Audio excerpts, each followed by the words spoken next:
Bayangkan sejenak skenario ini. Seorang mahasiswa mendapatkan nilai A sempurna untuk esai tentang filsafat eksistensialisme. Kode yang dibuat oleh seorang siswa IT berjalan tanpa satupun bug. Sebuah presentasi bisnis dari anak magang terlihat begitu profesional dan meyakinkan.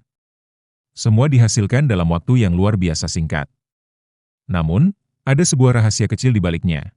Sang mahasiswa tidak benar-benar merenungi makna penderitaan menurut Kierkegaard. Sang siswa IT tidak merasakan frustrasinya mencari titik koma yang hilang. Dan anak magang itu tidak menghabiskan malam untuk meriset data pasar. Mereka semua dibantu, atau lebih tepatnya, dikerjakan oleh AI. Di permukaan, ini adalah kemenangan efisiensi. Tapi jika kita berani melihat lebih dalam, kita harus bertanya, apakah nilai sempurna itu benar-benar cerminan dari kecerdasan, atau hanya topeng yang lebih canggih dari sebuah keculasan? Inilah pertanyaan fundamental yang harus kita jawab di era yang mendebarkan sekaligus mengkhawatirkan ini.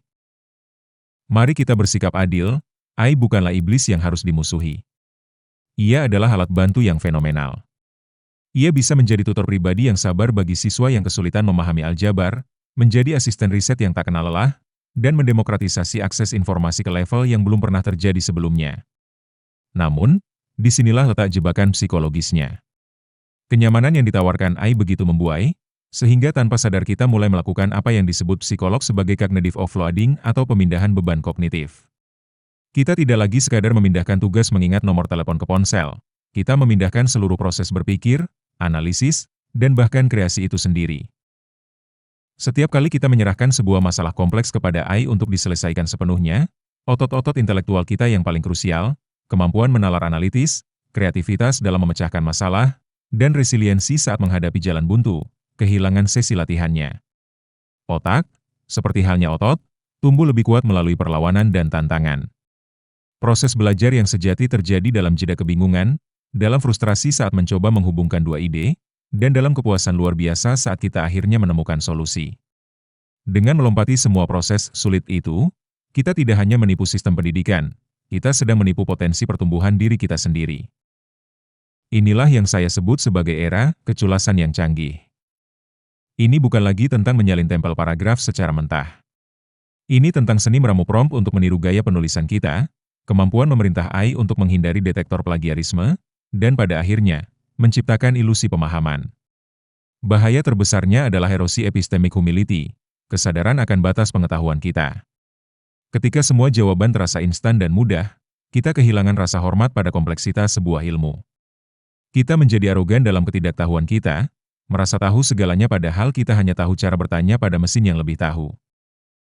Lalu, bagaimana kita melangkah maju? Jawabannya bukanlah dengan melarang teknologi, melainkan dengan mengubah peran kita secara radikal, dari seorang operator pasif menjadi seorang arsitek pengetahuan yang aktif. Jangan tanya AI, buatkan saya esai tentang revolusi industri. Sebaliknya, perintahkan, berikan saya 5 argumen utama yang menentang revolusi industri dari sudut pandang buruh, lalu saya yang akan mensintesisnya menjadi sebuah narasi. Jangan katakan, tuliskan kode untuk aplikasi ini.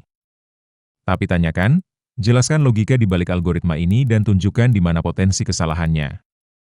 Gunakan AI sebagai sparring partner untuk mendebat idemu, bukan sebagai pesuruh untuk mengerjakan tugasmu. Pada akhirnya, kecerdasan di abad ke-21 tidak lagi didefinisikan oleh seberapa banyak informasi yang bisa Anda simpan di kepala. Itu adalah definisi usang. Kecerdasan sejati hari ini adalah tentang kualitas pertanyaan Anda, kedalaman rasa ingin tahu Anda, kelincahan Anda dalam beradaptasi, dan yang terpenting, karakter dan kebijaksanaan Anda dalam menggunakan kekuatan luar biasa yang kini ada di ujung jari kita. Pilihlah untuk menjadi arsiteknya, bukan hanya operatornya.